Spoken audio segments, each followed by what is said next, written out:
आज मैं यहाँ से सिकल सेल एनीमिया के जन जागरूकता दिवस के अवसर पर बड़वानी कार्यक्रम में जाने वाला था, लेकिन मौसम खराबी के कारण से मेरा कार्यक्रम यहीं इंदौर से वर्चुअल रूप से मैं शामिल हुआ। माननीय महामहिम श्रीमान मंगू भाई पटेल साहब उस कार्यक्रम में शामिल हुए। मौसम के कारण से ही हमने ये कार्यक्रम को यहीं से अटेंड करके मैं दूसरे कार्यक्रम के लिए यहाँ से बड़वा भी बाय रोड निकलना पड़ेगा, वहाँ भी मुझे हेलीकॉप्टर से जाना था, लेकिन अधिकारियों ने और मौसम के कारण से इस कार्यक्रम को बदलने का सबने निर्णय किया है। जब मैं यहाँ विश्व सिकल सेल दिवस के अवसर पर संबोधित कर रहा हूँ तो हमने सबने माननीय प्रधानमंत्री के नेतृत्व में शहडोल के माध्यम से विश्व स्तर पर इसकी जन जागरूकता सभी राज्यों के साथ, यहाँ के अलावा ये गुजरात, उड़ीसा, आंध्र और अन्य राज्यों में बीमारी है, जिसके कारण से दो बीमार लोगों के अगर विवाह हो जाए तो भविष्य की पीढ़ी भी उसमें बीमारी अपने आप आनुवांशिक रूप से पहुंचती है। तो बीमारों को अच्छा करना, उनके हेल्थ कार्ड बनाना, भविष्य में इनके विवाह संबंधों में भी इस बात की सावधानी रखना, ऐसे कई कार्यक्रमों के साथ योग्य प्रकार से दवाई देते हुए सभी प्रकार के स्वास्थ्य की ऐसी बीमारियों से जागरूकता का हमने संकल्प किया है। और आज के इस अवसर पर निमाड़ के अंदर जब हम बात करें तो ये बड़वानी वो जगह है जहाँ पर 2800 से ज़्यादा मरीजों की जांच करके उनको इस बीमारी के लक्षण से पहचान की गई। अर्थात किसी और ज़िले की तुलना में बड़वानी ये सबसे ज़्यादा चुनौती का हमारा ज़िला है, लेकिन कहीं एक भी हो हम लगातार उसके खिलाफ संघर्ष के साथ आगे बढ़ रहे हैं। मैं आज जब आपसे बात कर रहा हूं तो ऐसे कई प्रकार के विकास के कामों को लेकर हमारी सरकार काम कर रही है कि अटल जी का 100वां जन्म शताब्दी वर्ष भी चल रहा है और मैंने बीते कल झांसी की रानी की बलिदान दिवस के अवसर पर एक घोषणा की कि हम अपने स्वर्गीय भारत रत्न अटल बिहारी वाजपेयी जी के लिए जन्म शताब्दी के कई काम हाथ में लेंगे, खासकर किसानों को लेकर के।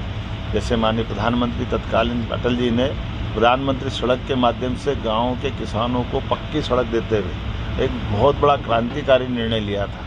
माननीय प्रधानमंत्री श्रीमान नरेंद्र मोदी जी ने उससे आगे बढ़ते हुए किसान सम्मान निधि से लेकर के किसानों को 24 घंटे बिजली, गाँव के अंदर 8 घंटे से ऊपर बिजली किसान की खेतों में मिलने के साथ सोलर ऊर्जा पे, नवकरणीय ऊर्जा से कई प्रकार के प्रयास करते हुए, और ख़ासकर हमारी सरकार ने भी औद्योगिकरण करते हुए जब हमारी कृषि विकास दर 10 से ऊपर % तक के आसपास पहुंच रही है तो हमने औद्योगिक विकास दर 25% तक पहुंचा है। खास करके फूड इंडस्ट्रियों पे हम ध्यान दे रहे हैं ताकि किसानों की फसलों के लिए बेहतर प्रकार से दाम मिले, और ख़ास करके ये सीजनल जो सब्जियां होती है या टमाटर या ऐसी फसलें के होती है जिसके कारण से फूड प्रोसेसिंग अगर रहेगी तो किसानों को इसका लाभ मिलेगा।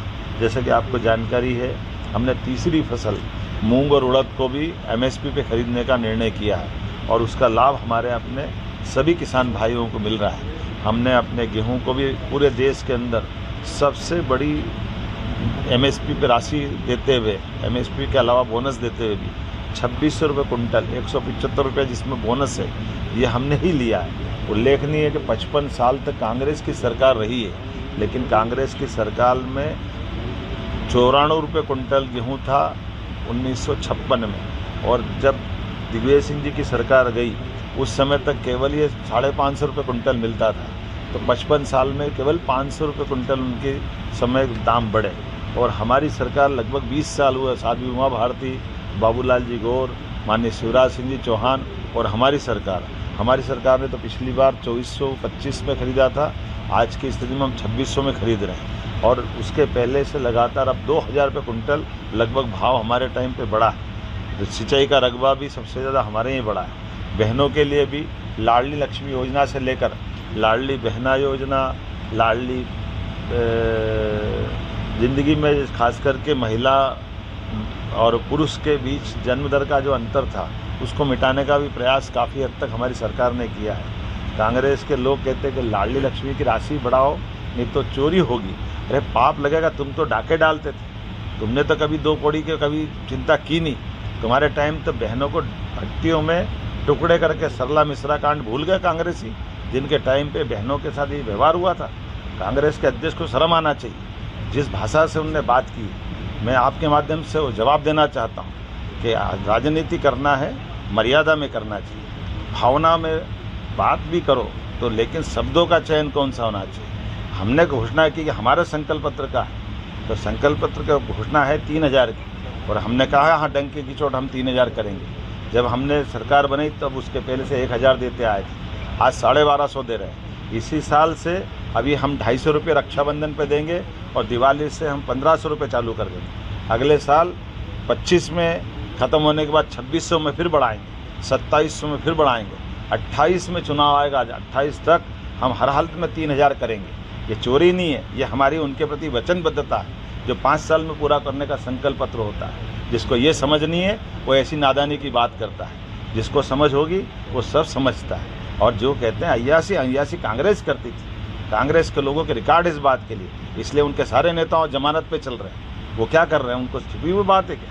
कि कांग्रेस समझ ले इस बात को कि भाजपा के लोग अपनी जनता के लिए जवाबदार हैं, अपनी सरकार को जवाबदेही से चलाना जानते हैं, और हमारे राज्य के अंदर जो कानून तोड़ेगा उससे निपटना भी जानते हैं। वो डकैत हो या डकैत का बाप हो, सबसे निपटना हम जानते हैं। हमने कहा है हमारे प्रशासन के साथ कि आप ढूंढिए और नहीं जहाँ मिलते हैं वहाँ पकड़िए, और नहीं आता हाथ में तो जो मर्जी आए करिए। अगर आप ये वीडियो YouTube पर देख रहे हैं तो हमारे चैनल को सब्सक्राइब करें और बेल आइकन को दबाना ना भूलें। अगर आप Facebook पर ये वीडियो देख रहे हैं तो हमारे पेज को लाइक करें।